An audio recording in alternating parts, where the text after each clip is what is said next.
of any specified activity in order to effect improvement. So if you want to do any improvement, the work should be studied. So if you want to get any improvement, the work should be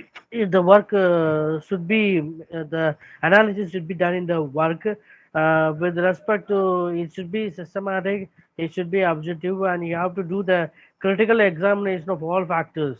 So then only you can get the improvement. So that's very important.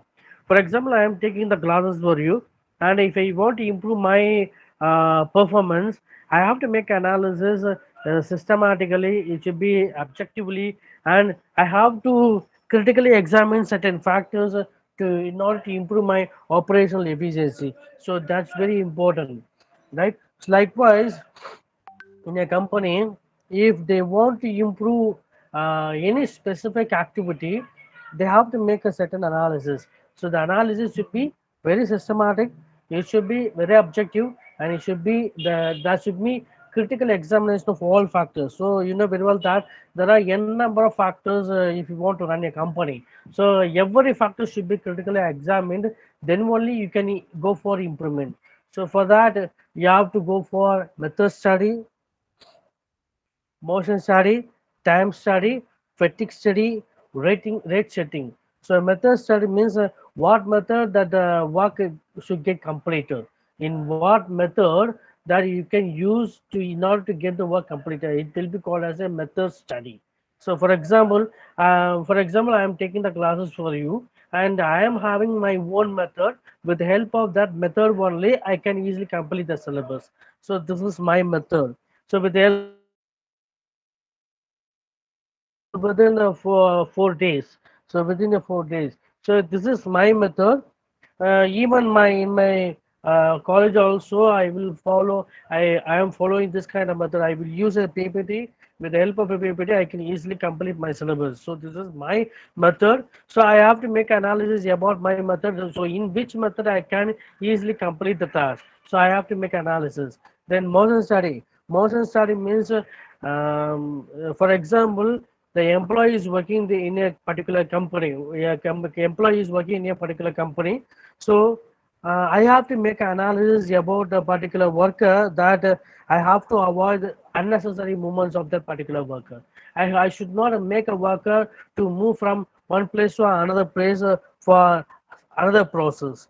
So it should not be happen. So I have to avoid unnecessary movements. If I avoid unnecessary movements of an employee from one place to another place, automatically he won't feel tired and he will work in a very effective manner. So that's very important. So that will be called as a model study. And time study. Time study means when the work should be completed. So that's very important. So that will be called as a time study.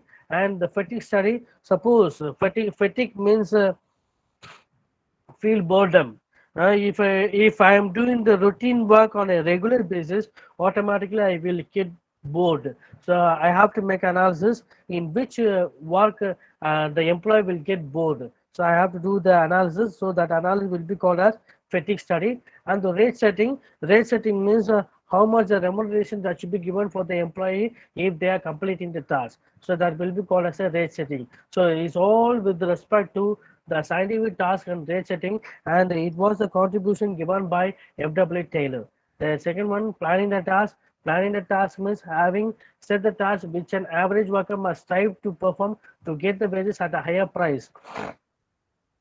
So the thing is, the task should be planned.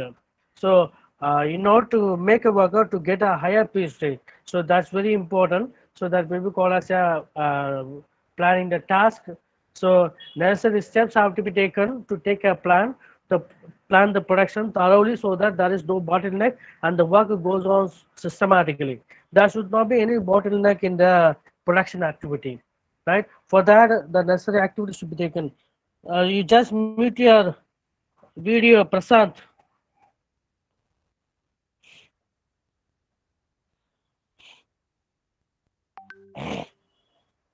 You just check it by yourself that whether you are muting your video and audio. Just check it by yourself.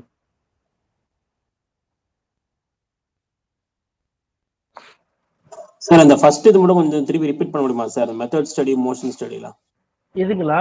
சரி, சொல்றேன். Mm. So nothing to சொல்றேன். Again, I am repeating elements of scientific management. So the father of scientific management was F.W. Taylor, Frederick Winslow Taylor. So the full name is Frederick Winslow Taylor. So he was the father of scientific management, and he framed certain elements of scientific management. So the first element is the scientific task and rate setting. So scientific task, you know very well that the task should be done scientifically and the rate should be settled. So the thing is, here the thing is the work study. Work study means if you want to improve the operational efficiency of yourself, you have to do the work study. Work study means work analysis. Study means analysis. So if you want to improve the operational efficiency of yourself, you have to make analysis about your work and how the analysis should be done. It should be systematic, it should be objective, and it should be examined in a critical. It should be examined. That is, all the factors should be examined critically. So that's very important. If you are doing so, automatically your operational efficiency will get improved.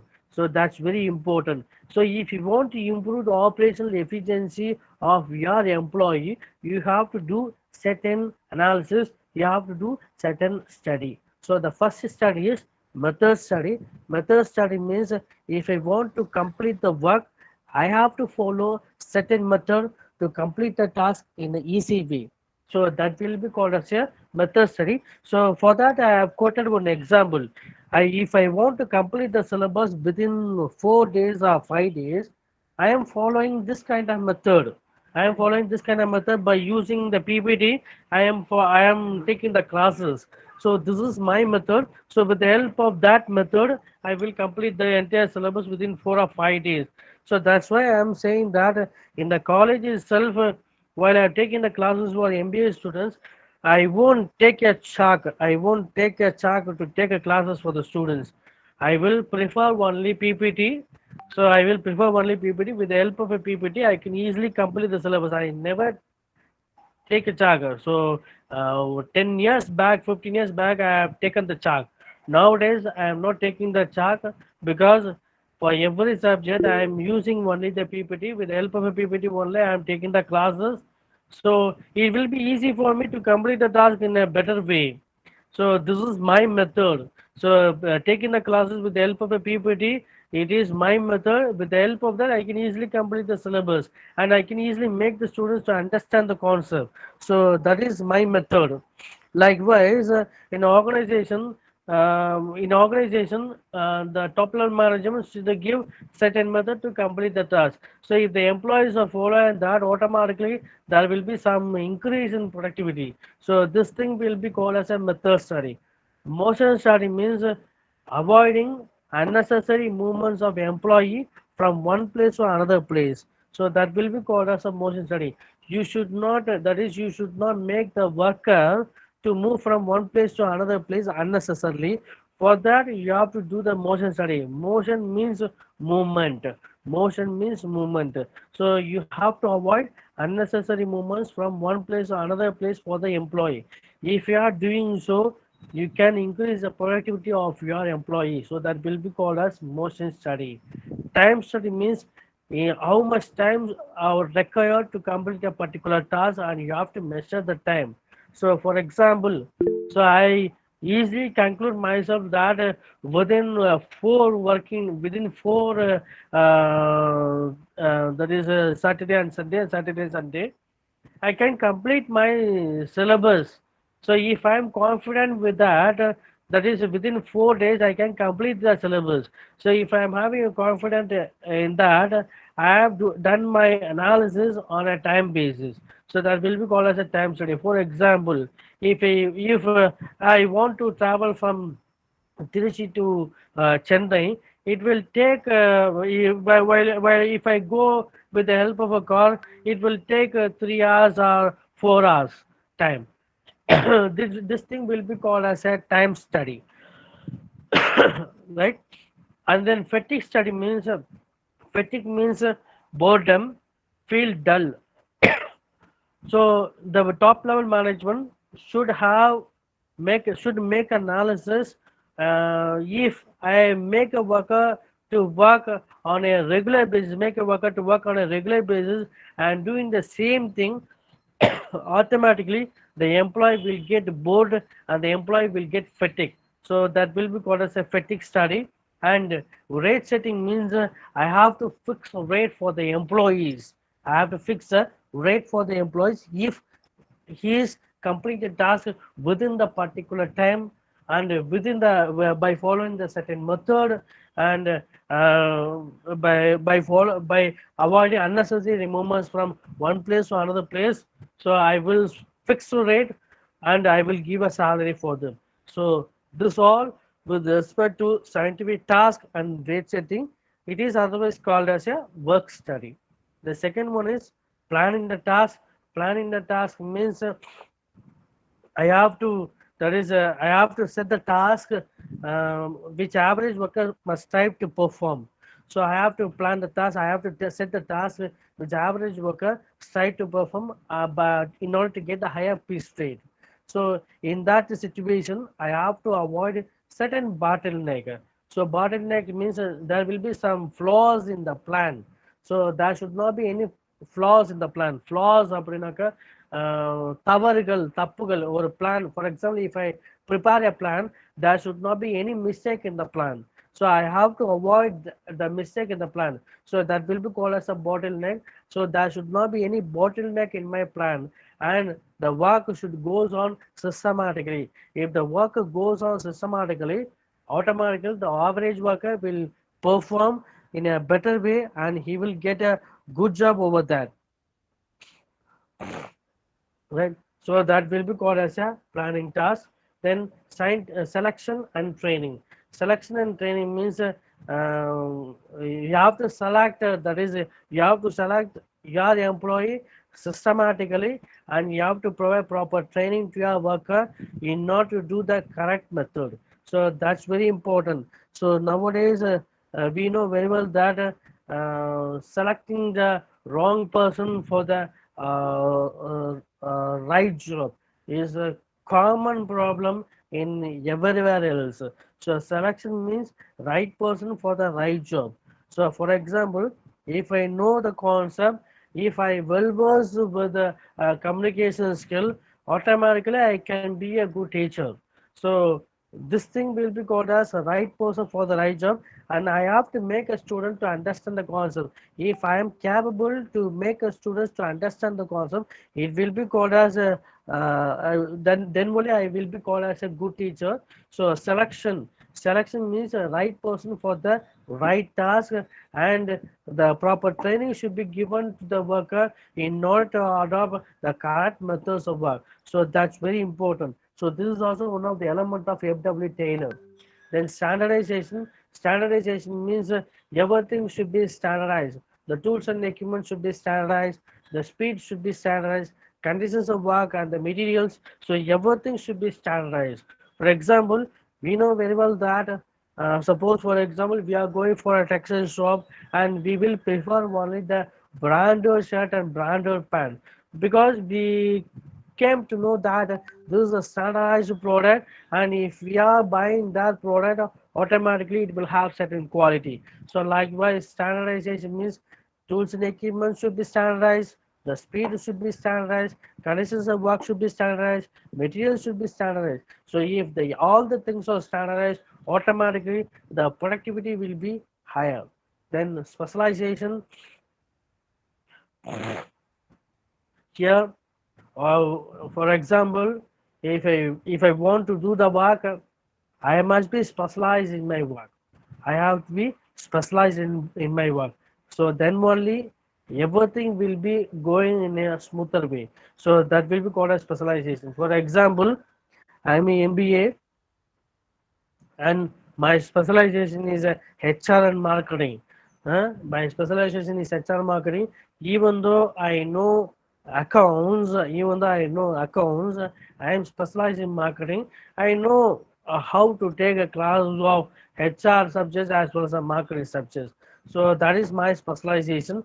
If I am specialized, if I am having a specialization in my subject, automatically my delivery of lessons will be very good. So that is specialization, right? Then Henry files of 14 principles of management. Here, this very important.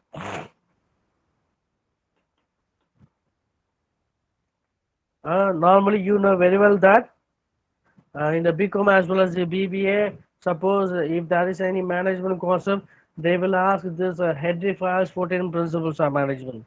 So you have to, that is as a commerce as well as a management graduate, we have to be thorough with this 14 points. So there should not be any disorder in giving the that is the 14 principles. So division of work, authority and responsibility, discipline, unity command, unity of direction, subordinate, individual interest, group interest. Likewise, the order should not be get changed.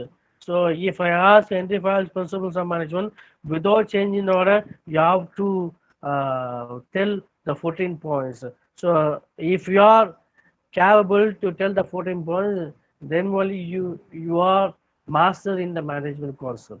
So the first one is specialization of labor. It is otherwise called as division of work. So based on the specialization, the work should be divided. So that will be called as a division of work. So authority and responsibility. So if you're having authority, you have to give orders, and if you're having authority, automatically responsibility flows in your hand. So that will be called as authority and responsibility. Then discipline. So there should not be any slacking, there should not be any bending of rules. So the rules nowadays, the rules can be bended, but the rules should not be get broken. So that's very important. So the rule can be bended, but the rules should not be broken. So that's very important. So but discipline, you have to follow the discipline. Suppose if you are working in a particular organization, and if they are working in a particular organization, you have to follow the discipline. So no slacking on that, no bending of rules. And unit of command, each employee has one and only one boss. That's very important. If there is a multiple boss, that is not a unit of command. If there is a, if there is, if there is no unit of command, automatically, automatically there will be some confusion. Automatically there will be some confusion in the workplace. So that should not be happen. So that should not be happen. So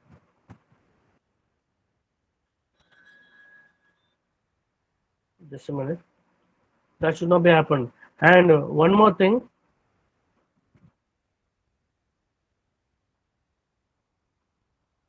unity of direction. Unity of direction means there should be a single plan, and the direction should be only one. You have to get a direction from only one single point. So you should not get the multiple direction from multiple sides. So if you are doing so, if it is happens, automatically it will solve some problem. So that should not be happen. So the unity of direction must be there. So likewise the unity of command, there should be some uh, what to say, there should be only one command from only one boss. So that's very important. Likewise, unity of direction, you have to get a direction from only one single point. If it is doing so, it will be well and good. Then subordination of individual interest to group interest. So subordinate individual interest to group interest means the interest of individual should not be taken into consideration. Only the interest of the organization should be taken into consideration. So that will be called as subordinate individual interest to group interest. For example, if you are working in a particular organization, your individual interest should not be taken into consideration, but where organization interest should be taken into consideration. So that's very important thing.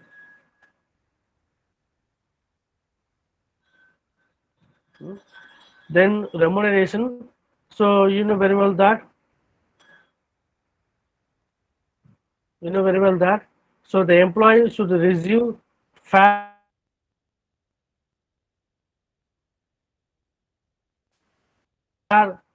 payment for services rendered by them. So you have to get the fair remuneration. So that's very important. So because the employees are working for your organization, if you are giving the fair remuneration, automatically it will be well and good. So then centralization means everything should be centralized. Everything should be centralized. So yeah, for example, the decision should be made at the top. So the decision should be made at the top. So that will be called as a centralization.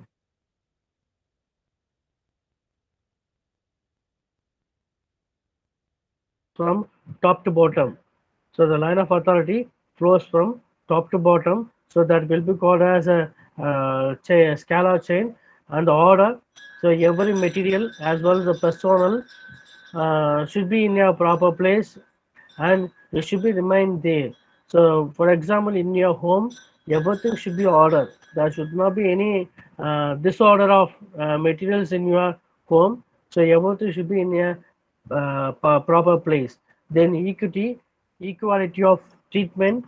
So every employee should be treated equally. So that will be called as equality of treatment. Then personal tenure. Personal tenure means that there should be limited turnover of personnel.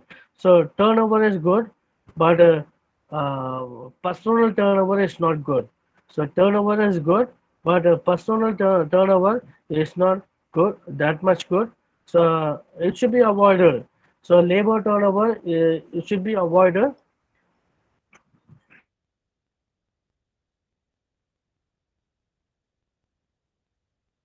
So it is not good for any organization. And initiative means thinking of the plan.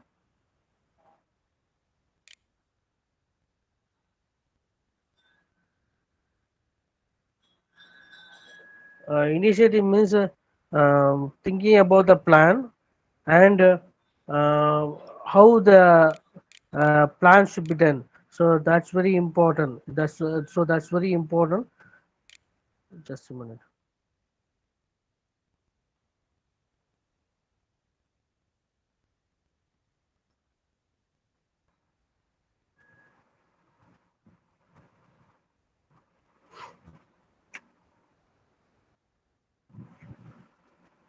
So initiative. Then esprit de corps means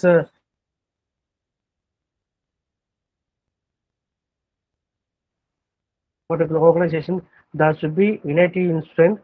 So it should be happen. It should be happen. It should be happen. So that's very important. If you are doing so, it will be well and good. So that will be called as a esprit de corps. So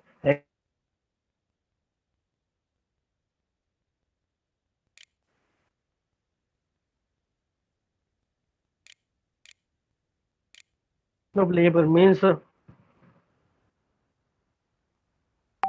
so division of labor. It is otherwise called as a specialization of labor. So how the work should be divided. So based on the specialization,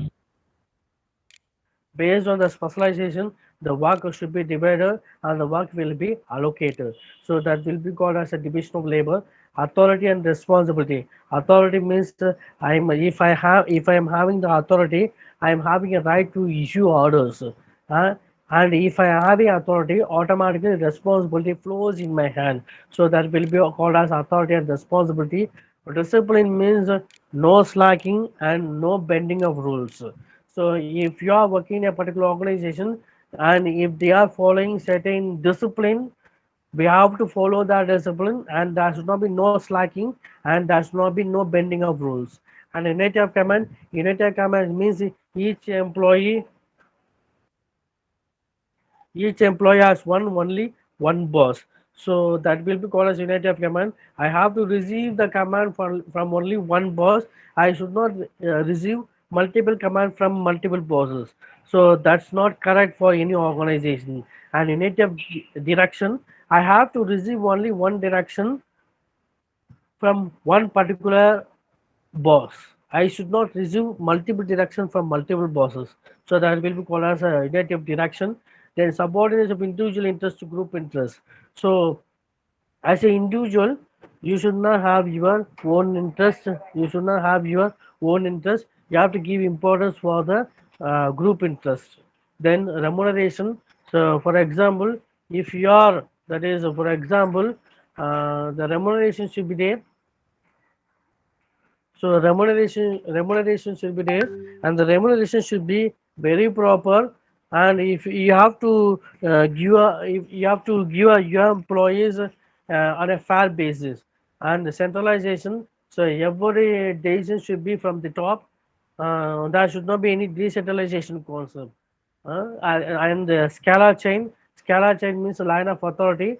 Normally, the line of authority flows from top to bottom, not bottom to top. Then order, every materials, every personnel, and everything should be in a proper place, and it should be remain there. And equity, there should be equality of treatment, there should be equality of treatment, and every employee should be treated equally. And a personal tenure means turnover is good for any organization, and labor turnover is not good for any organization. And you have to make your worker to work for a longer time period. So that's very important for any organization. And initiative, you must have the initiative in your mind. I have to do this kind of work. I have to make this kind of plan. So I have to initiate myself. So that will be called as an initiative. And esprit de corps means unity is strength. Suppose, for example, if you are working in a particular organization, there should be unity of strength. So that is harmony in group action. There should be cohesion among personnel. So that's very important. If there is no unity, automatically it is not good for any organization. So that is the matter. Then management and art or science. Management and art or science. So you know very well that management as a science. Science is a systematic body of knowledge, and everything that is science is purely based on the general facts, and it establishes cause and effect relationship between two or more variables. So with the help of that, we can conclude management as a science, but it's not in the case. So management is art as well as a science. So it is art as well as a science. So it contains some general factors, and it is a systematic body of knowledge, and we can go for cause and effect relationship. So and we are having a certain principles governing the relationship. So based on that, everything will be work out. So that's why the management as a science, and management is art. So it is having a certain practical knowledge, it is having a personal skill, creativity, perfection to practice, and goal oriented. So that's why the management as an art, and the management as a art as well as a science. I already told you it is considered as science because it is an organized body of knowledge, and it is also art because which is skills which are personal possession of manager. So science it teaches to know, science it teaches to know, and art it teaches to do. So management will be called as an art as well as a science, right? So this all with respect to the small interaction. So again, I'm having the yes, the levels of management.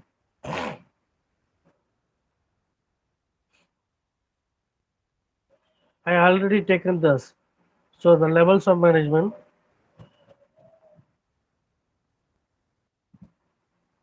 Just a minute.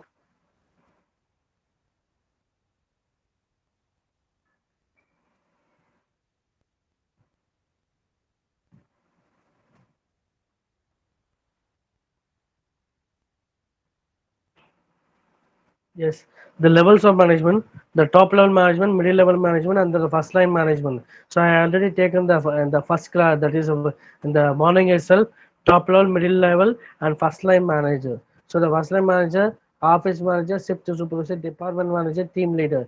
Below that only you are having a non-managerial people. So this thing will be called as the levels of management. Then top manager. So what is the responsibility of top manager? Creating the context for change, developing attitudes of commitment and ownership in the employee, creating a positive organizational culture through language and action, monitoring the business environment. Is all the responsibility of top level manager. And middle level manager, setting an objective consistent with the top management goals, a planning strategy, coordinating linking groups, department and division, monitoring manager performance of subunits and manager, implementing the changes or strategies generated by the top level manager. And first line manager, the thing is managing the performance of entry level employees, because he has to deal, that is the first line manager. These people will be called as, otherwise called as a supervisor or frontline manager. So these people is going to manage the performance of entry level employees, teaching entry level employees how to do their jobs, because he is going to deal with directly the non managerial employees. So this is all the responsibility of the first line manager, right? So this is okay. This is with respect to this slide. So again, I am taking another subject, another topic.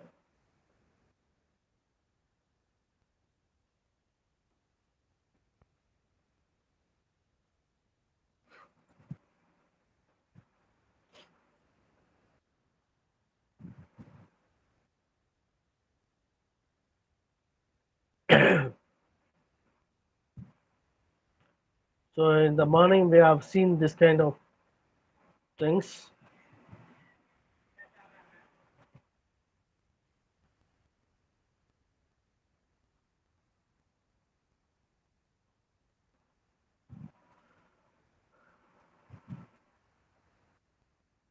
Yes, uh, Frank and Lillian Gilbert. So these two people were the contributions of the management concepts, and they redefined the Taylor's method, and they made many improvements to time and motion study.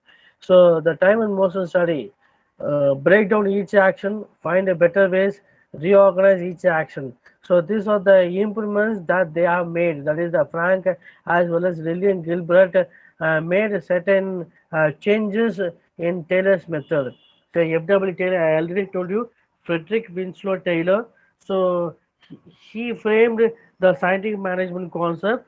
So and Frank and Lillian Gilbert, they rearranged the things, and they made certain improvements with respect to time and motion study. So here the time and motion study break down each action. So each and every action should be breakdown, and we have to find the better ways to find out the to perform that, and we have to reorganize each and every action to be more efficient. And Gilbert also studied fatigue problem, lighting, heating, and other work issues. So these all the things made by Frank and Lillian Gilbert, and they redefined the Taylor's method. So that is with respect to Frank and Lillian Gilbert. And administrative management. Administrative management means seeks to create an organization that leads to both efficiency and effectiveness. So in order to do your work with the efficiency and effectiveness, we have to do, that is we have to go for the formal system of organization. Then only we can have the effectiveness and efficiency. So I already told you that if you are working in a perfect organization, if you want to work in a formal organization, you can have the return rules, then hierarchy of authority, then fair evaluation and reward, system of task relationship. So this thing will be called as a bureaucratic principle. So if you are working in a formal organization, if you are working in a formal organization, you can see the written rules, you can see the hierarchy of authority. Hierarchy of authority means top level, middle level, low level, non-managerial employee. So this thing will be called as hierarchy of authority. And fair evaluation reward. Fair evaluation and reward means you have to analyze your worker on fairly basis, and you have to reward your worker on a assessment basis. Then system of a task relationship. In a formal organization, you won't find the individual relationship, you will find only the task relationship. So that is the best method that you can manage the people in an easy way. If you are having the individual relationship, it is not correct. If you're having the task relationship, it is correct, and you can easily manage the people in a formal organizational structure. So that is very important. Then I already told you Henry Files set of 14 possible division of labor, authority and responsibility, unity of command, unity of direction. Likewise, we are having 14 principles, right? So then Hawthorne studies. Hawthorne studies means the study was conducted in the year 1924 to 1932, and it was conducted in a Western Electric Company. So here, workers' productivity is measured at various levels of light illumination. So light illumination means the lighting facility. Uh, Lighting facility. So the light levels are raised as well as lowered, whether to see whether the productivity rose or not. So that is illumination or Hawthorne studies. So here,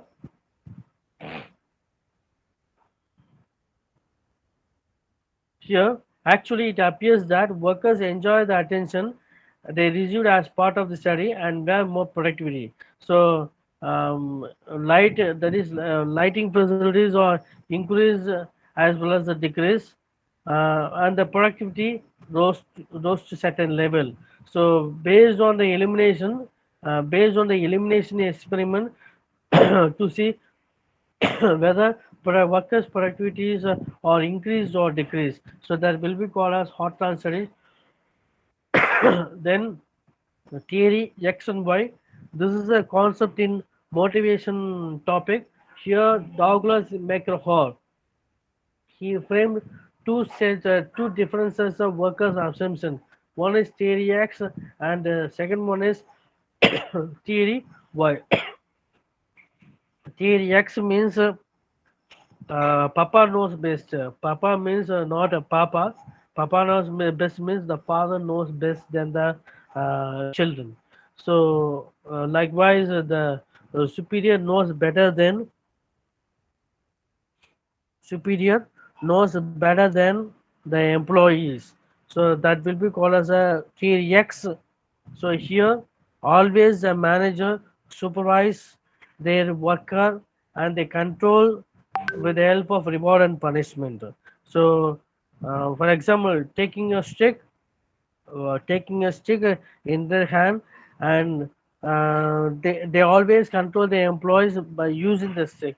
So that will be called as a 3x. Here the worker is lazy, he won't prefer to work, and he will do only little as possible. So that is 3x concept. Here always the manager will closely supervise the employee, and he always control the employees with the reward and punishment. So that is theory X. And theory Y. So here the workers are not lazy. He wants to do the good job. He always have the interest to do the particular job, and there is no need of manager to supervise that particular employee. So normally in an organization, so if in some organization the management will follow theory X, and in some organization the management will follow theory Y. Theory X means Papa knows best, father knows better than the children. The manager will closely supervise the employee, and he will control the employee either with the help of a reward or with the help of a punishment. So that is theory X. And theory Y, yeah, the employees will prefer to work. He won't be lazy. There is the employees won't be lazy. He always likes to work in a particular organization, and he will the employees are always having the good attitude, and he always stimulates the other worker to work for the betterment of the organization. So this thing will be called as a theory Y, right? Then, so this is the difference between theory X and theory Y. So in theory X, employees is lazy. Theory Y, employees is not lazy. Theory X, manager must closely supervise. Theory Y must create a work setting to build the initiative. Theory X, create strict rules to define the rewards. Theory Y, provide authority to worker. So the thing is, in theory Y, the manager give authority and responsibility to their employees for the betterment of the organization. While in case of theory X, he won't give any authority and responsibility. Always he is having a stick. Always is having a stick in the form of reward or punishment. That's all. So the employees are very lazy in theory X. The employees is not a very are not very lazy in theory Y. In theory X, manager closely supervise. In theory Y, the manager don't have any close supervision. They react, they follow strict rules and regulation. Here, there is no strict rules and regulation. So this is the difference between theory X and theory Y. And there are theory Z also. Theory Z means theory isn't means USA culture emphasizes the individual and the manager then to field worker follow the theory X model. Japan culture expert work committed to the organization first and thus behave differently than USA worker. What is the theory X means combination of theory X as well as the theory Y. So that thing will be called as a theory X. So combines parts of both USA and Japan structure. In USA, they follow theory X model. In Japan, they follow theory Y model. Theory Z means both the USA model as well as the Japan model. So that is a theory Z. So management science uses rigorous quantitative technique to maximize the resources.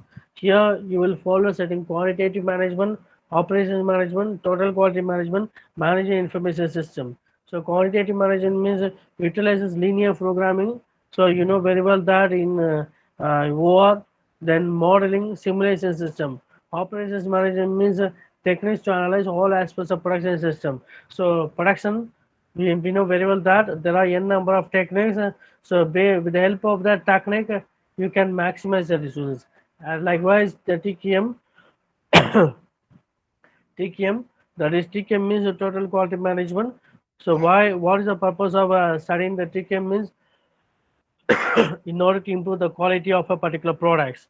So that is TQM. Then managing information system with the help of a MIS, you can have information about the organization. That is a management science, right? So likewise, you're having certain things with respect to the theory.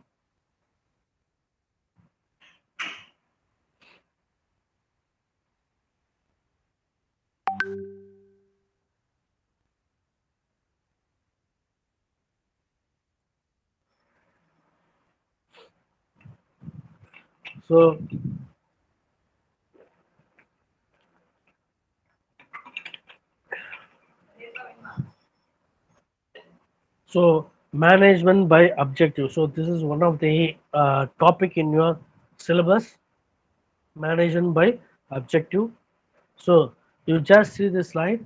Management by objective means a process whereby employees and the superior come together to identify the common goal. Employees set their goals to be achieved and the standard to be taken as a criteria for measurement of their performance and contribution and decide the course of action to be followed. So here both the employees as well as the superior they come together and they identify the common goals and the employees set their goals to be achieved and, and the standard should be fixed. So based on the standard the performance as well as the contribution and design the course of action to be followed. So this thing will be called as management by objective. So both the top level management as well as the low level management they sit together and they frame the common goals and how the goals to be achieved, what are the standards that should be taken to achieve the goals, and what are the performance, what is the contribution, what is the deciding, what is the course of action to be followed. So everything should be framed by both the employee as well as the superior. So this thing will be called as management by objective. So just have to in mind, management by objective means both the employees as well as the superior sit together and they identify the common goals, how the goals should be achieved, what are the standard yardstick that should be followed to achieve the goals, what will be the performance, how the course of action. So everything will be framed by both the superior as well as the employee. So that's why it will be called as management by objective.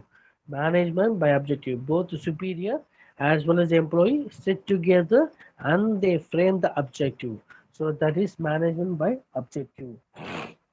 Here, management objective is a process of agreeing upon objective within the organization so that manager and employee agree to the objective and understand what they are in the organization.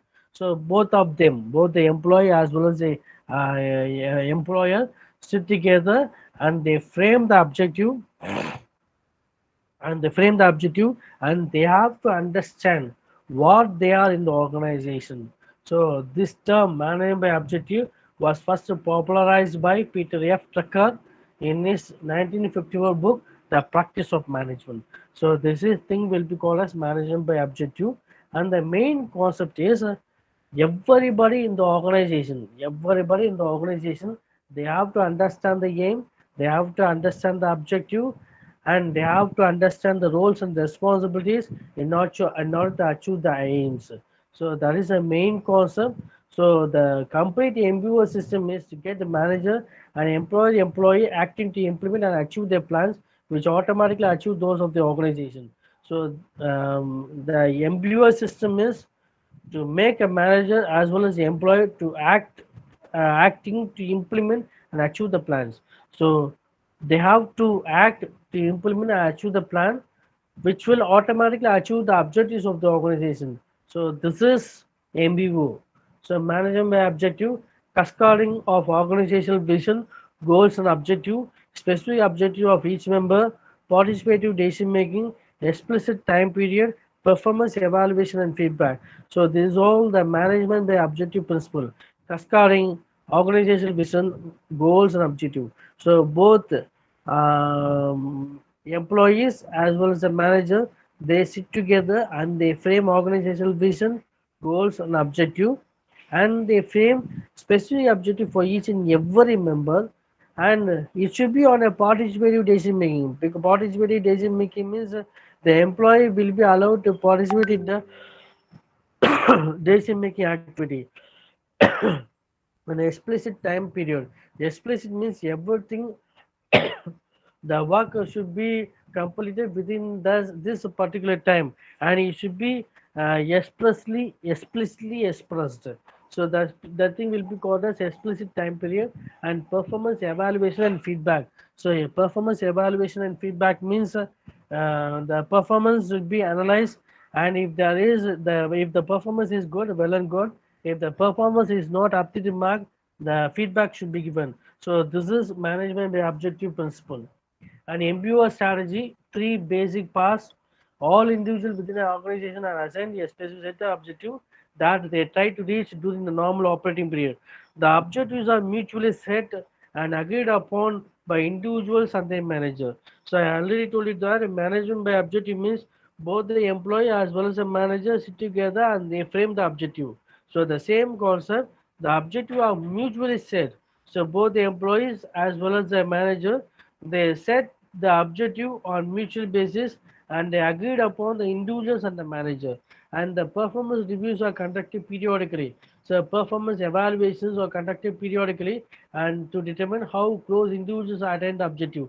So in order to determine how close the individuals are attain the objective, and rewards are to be given to individual on base of how close they come to reaching the goals. So if they are reaching the goals, the reward should be given. So this thing will be called as MBO. This is three basic parts.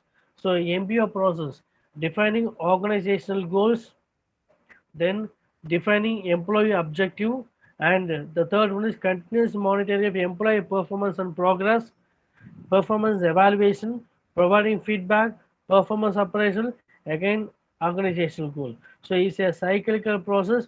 It should not be stopped. The first one is defining organizational goals. The organization should define their own goals. So based on the goals, the employee's objective should be defined.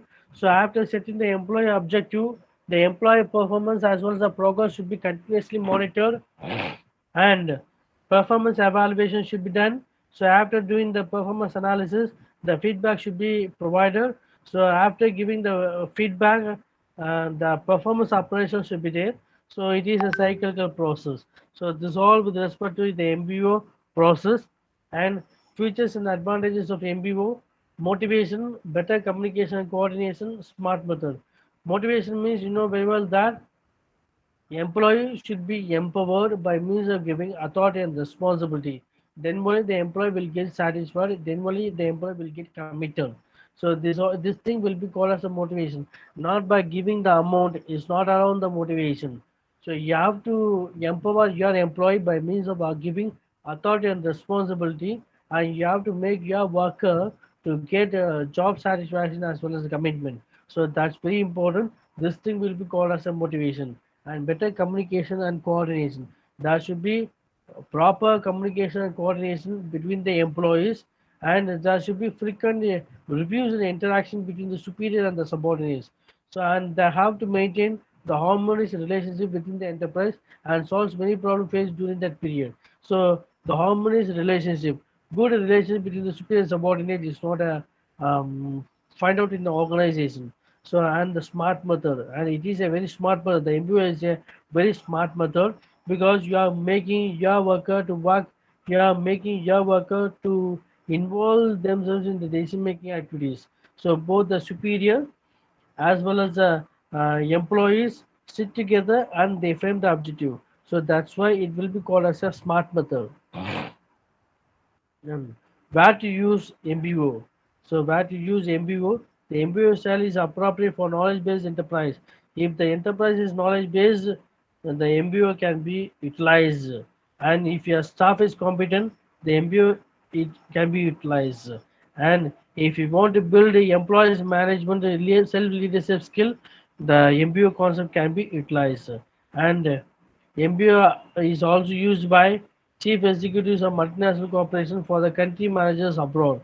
So that is um, the using of MBO in the organization. Smart method means specific, measurable, achievable, relevant, and time bound. So we must have a clear clarity in our goals.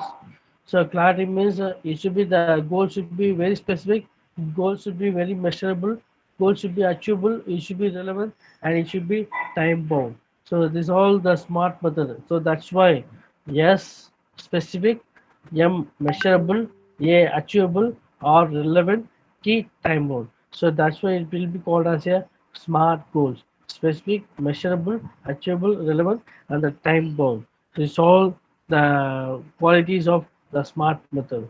So balance between management and the employee empowerment. So if you want a balance between the employee and the management and the employee empowerment, you have to go for setting the objective. You have to organize a group. You have to communicate and motivate the employees, and the performance should be measured, and you have to develop the people.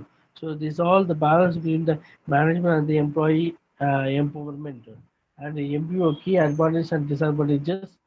MBO advantages means continuously emphasize what should be done in the organization to achieve the organizational goal. So what the things should be done to achieve the organizational goal. So that is MBO, and MBO secures employee commitment to attain the organizational goal. So I already told that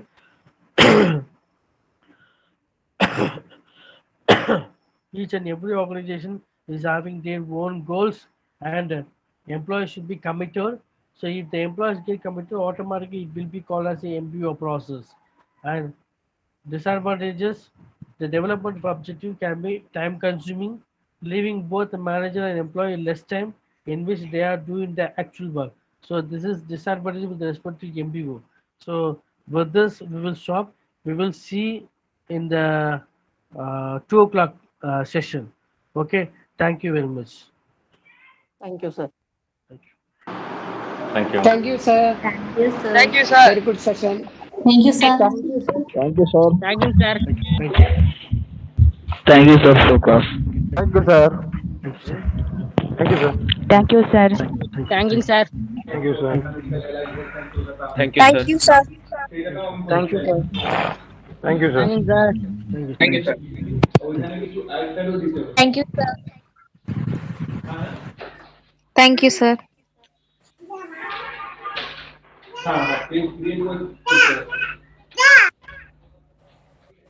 আচ্ছা তোমাকে